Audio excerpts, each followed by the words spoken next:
In the previous video, we used a simple numerical example to refresh our memory about the marginal analysis. Okay, and we said that the firm's profit could be maximized when marginal revenue equals marginal cost, or you could also say that the change in profit is zero. Okay, so when the firm increases or decreases its output, and the profit won't change when it's already maximized. Okay, so here the triangle is a Greek letter delta, okay, which represents the change.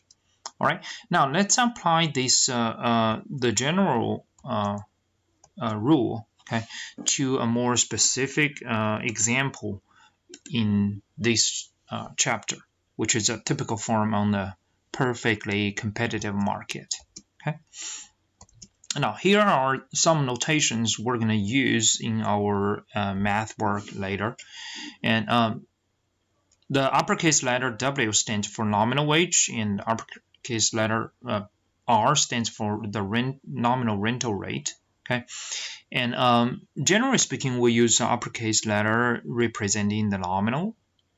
By the way, nominal means without inflation adjustment. Okay, and lowercase letter means real. Okay, and so nominal wage is just the nominal price of labor, and nominal rental rate is the nominal price for capital goods like machinery, equipment, tools. Okay, you probably want to know why we use rental rate. Now, rental rate is, for example, on many universities and campuses in this country, you would find that these printing equipments, okay, printers, copiers, the universities actually do not own them. They actually rent from a third-party company. So that company would take care of the maintenance, and if something goes wrong, they're gonna fix it. Okay, so that way, I think it's easier for university or the colleges from its budget purpose. Okay, it's more predictable, and of course, if you like to say that, for example, you spend $10,000 on machinery or equipment, and the lifetime of that machine or equipment is 10 years, then every year it's $1,000. You can also do that. Okay, but that's pretty much like the rental rate is the annual cost of equipment or machinery. Okay, and P is the price of output. All right, so W over P here is the real wage. Okay, in other words, adjusted for inflation. Now here we said it's measured in the units of output.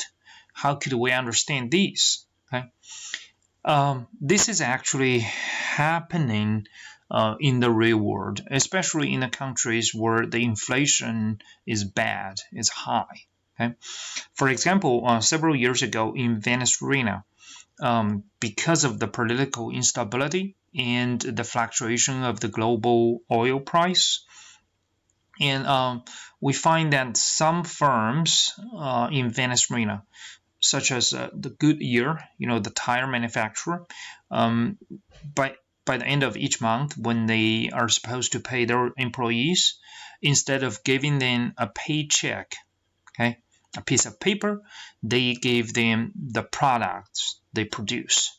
Okay, for example, Goodyear gives its employee tires. Okay, so instead of taking the money back home, you take the tires back home. Actually, in many cases, you would find that the workers are happy with this because, again, the paper money depreciates or loses its value very quickly, but the real product won't. Okay, so here W over P means, again, your nominal wage divided by the price of your product. So by the end of the pay period, instead of taking home the cash, the nominal wage, you take home the units of the output. Okay, you're supposed to do, and R over P is the same thing. All right. Now let's do some algebra, okay, to figure out the firm's profit maximizing decision. Okay, this process, again, if you already took intermediate micro, it should be okay or straightforward. Okay, if you do not, I think many of these math work should already be mentioned or discussed in the introductory course. Okay? But here you would find us to slow down, okay, so that I will try my best to clear up everything to make you feel more comfortable. Okay. Of course, if you have any questions on these discussions or these lecture videos, feel free to raise your question during our virtual meeting.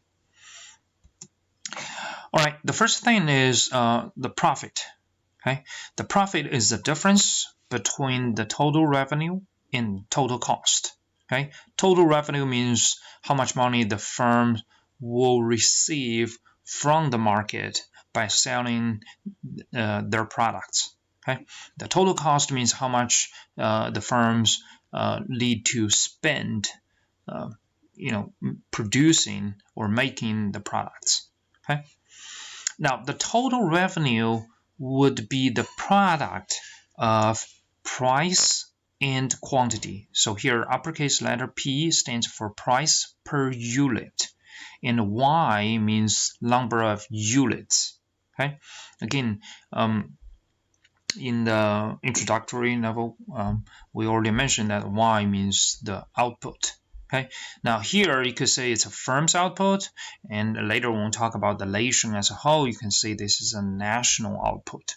Okay, that's why we also use the uppercase letter Y for our GDP, right? All right, so the P price per unit times number of units, this would be the total amount of money the firm gets from the market by selling its product. Total cost, here if you remember, one of the assumptions we made previously in section 3.1 is only two factors of production involved: labor and capital.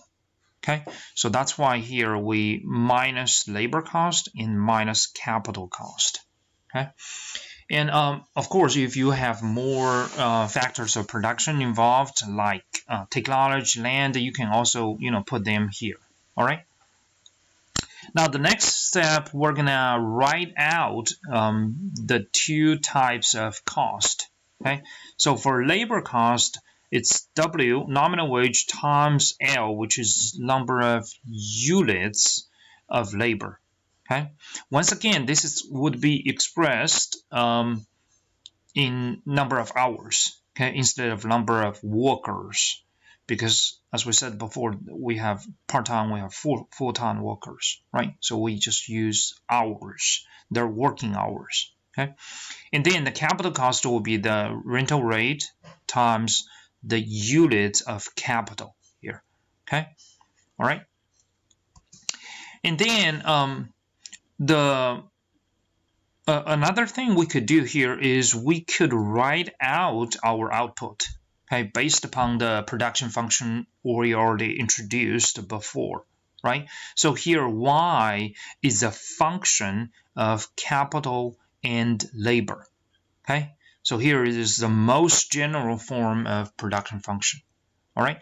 Of course, later we can plug in the more specific mathematical expression of the production function. Okay, like linear one, nonlinear one. But here, this is just the most general form. All right. So once we figure out the expression of profit, then we can go ahead and talk about the firm's profit maximization process. Okay. Now here, let's suppose the firm starts with K1 units of capital and L1 units of labor. Once again, here K and L without subscription, these two are variables. Okay. they can change from one firm to another or from one period to another.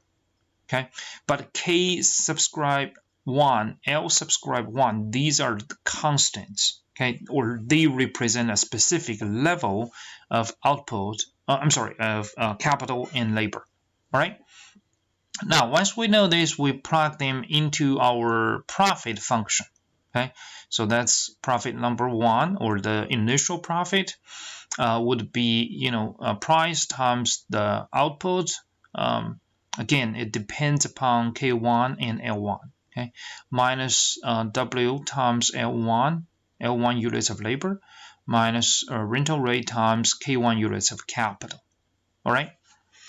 Now, to figure out if the firm already maximizes its profit, or there might be some extra room for it to improve its profit, we need to slightly change our capital or labor input. Okay.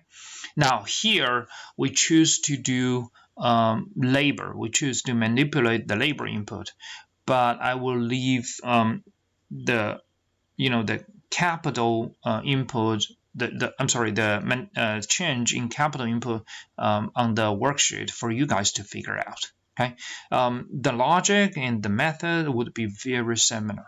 Okay, so here we're saying that the firm raises its labor by 1 unit while holding capital constant. Okay, so that's why here mathematically we find that capital input is still K1 units, but labor input would be L1 plus 1. So this is an additional unit we just added to our production function. Okay, and then what we need to do is we just plug these two back into our production function. Because we already changed our labor input, so we're gonna get the new level of profit, okay, which would be profit 2. Okay, this is after the change. So, and we find that the price doesn't change because remember we said this is a typical firm on a perfectly competitive market. No matter how much it produces, it won't change the market price. Okay, so it's still P times F, the production function, K1 and L1 plus 1. Okay, now we get 1 more unit of labor. Keep that in our mind. And minus the labor cost, again, wage times L1 plus 1. Okay, minus the capital cost. So you find that capital cost stays the same because the firm uses the same amount of capital, right? All right, now here we're going to compare these two levels of profit to see if the firm maximizes its profit. Okay, in other words, we're going to find the difference between the profit 2 and the profit 1. All right, and these, as we said before, we could end up with 3 possible outcomes. The first one is the delta profit is greater than 1. That means after raising its labor, the firm can make more money, right? So the profit 2 is greater than profit 1. It can make more money. So that means it needs to add more workers to production. Okay, because again, the goal is to maximize its profit. The second possible outcome is it's less than 1. In other words, by adding 1 more unit of labor, the firm actually loses some profit. Okay, the profit has been reduced. Of course, as a rational decision maker, the firm should lay off some workers. All right. The third one is it's just equal to 0. That means after adding 1 more unit of labor, the profit doesn't change. That means the profit already reached its maximal level. Okay, so we're going to use this very important conclusion to derive the mathematical or the algebra in the next video. Okay, again, when delta profit is equal to 0, the profit is maximized. Okay, keep that in mind. All right, we're going to do that in the next video.